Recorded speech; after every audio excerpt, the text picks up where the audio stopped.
안녕하십니까? 직전 영상에서 삭개오 이야기를 소재로 복음의 원형에 대한 말씀을 나누었습니다. 오늘도 복음의 원형에 대한 말씀을 한 번 더 나누고 싶습니다. 누가복음 22장 24에서 30절을 보겠습니다. 제자들 가운데서 누구를 가장 큰 사람으로 칠 것이냐는 물음을 놓고 그들 사이에 말다툼이 벌어졌다. 예수께서 그들에게 말씀하셨다. 뭇 민족들의 왕들은 백성들 위에 군림한다.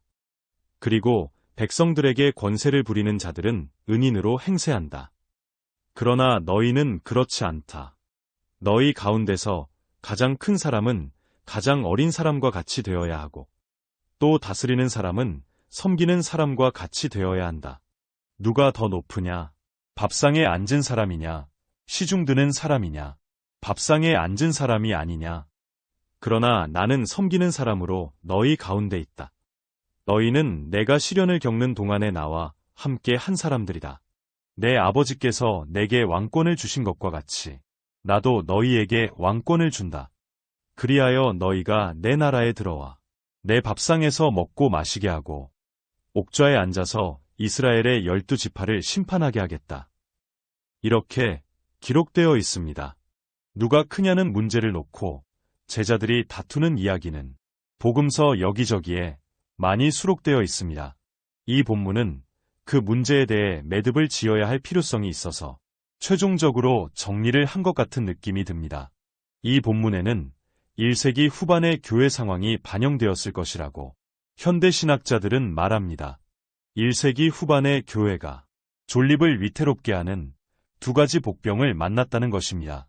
내부적으로는 교회 안에서 벌어지는 파벌 싸움이 있었고 외부적으로는 유대교의 핍박이 있었다는 것입니다. 이 두 가지 문제를 해결하지 않으면 교회의 존립 자체가 위태로워질 수 있었기에 당시 교회 지도자들이 예수님의 입을 빌어 이런 메시지를 내놓았다는 것입니다. 원래 외부의 적보다 내부의 적이 더 무서운 법이지요. 교회 안에서 파워게임이 벌어지면 하나님의 나라 건설은 물 건너가게 됩니다. 그래서 본문이 예수님이 정확히 말하면 1세기 교회 지도자들이 세속의 나라는 권력을 기반으로 하지만 하나님의 나라는 섬김을 기반으로 한다고 말했다는 것입니다.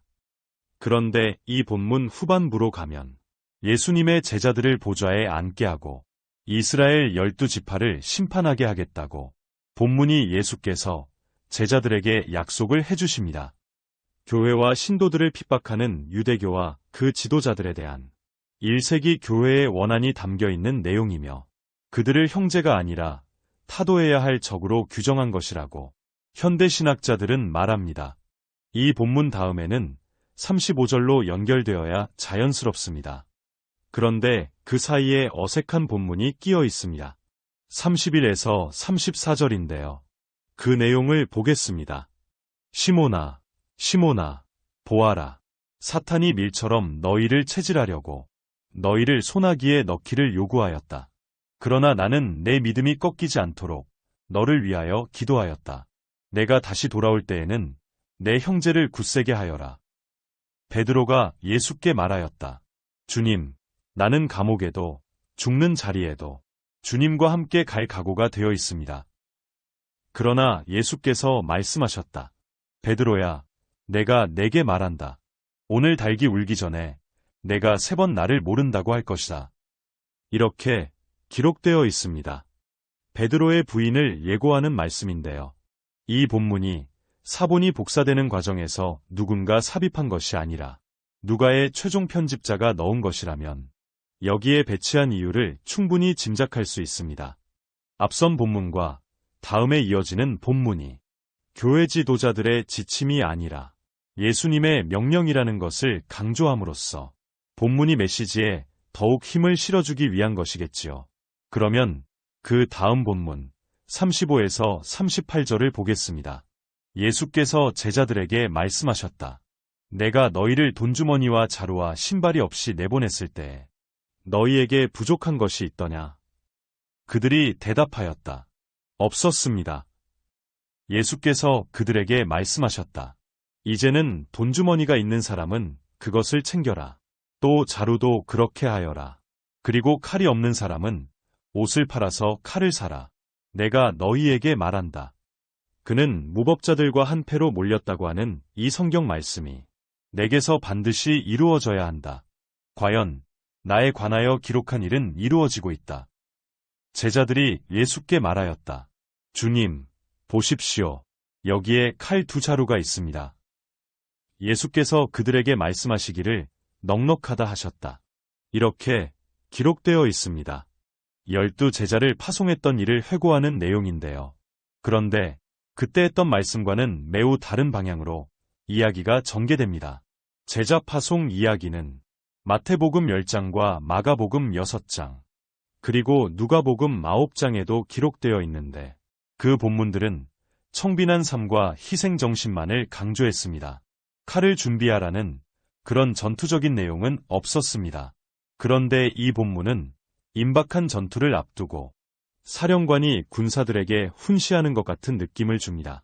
일부 학자들은 이 본문이 예수운동의 원형은 비정치적 무저항운동이 아니라 젤롯당과 이념을 공유하는 폭력적 저항운동이었을 가능성이 있음을 보여준다고 주장합니다.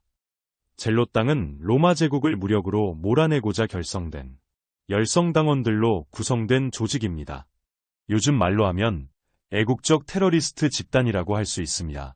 그런데 서기 70년에 예루살렘이 처참하게 파멸된 후에 로마 제국에 대항하는 것은 자멸의 기림을 깨달은 예수 공동체들이 노선을 바꾸었다는 것입니다. 그 증거로 젤롯당원인 가룟 유다가 예수님의 최측근 중에 한 명이었다는 점과 성전에서 장사하는 사람들의 상을 예수님이 뒤엎으셨다는 기록 등을 예로 듭니다. 만일 그 주장이 옳다면 가룟 유다가 예수님을 배반했다는 복음서의 기록도 교회의 입김을 탄 기록이었을 가능성이 있겠습니다. 복음서에 이런 기록들이 있기에 복음의 원형은 종교적인 것이 아니라 역동적인 생명운동이었으며 로마 제국에 저항하여 일어난 레지스탕스 운동이었다는 것이 다수 현대신학자들의 견해입니다. 오늘은 여기까지 하겠습니다. 고맙습니다.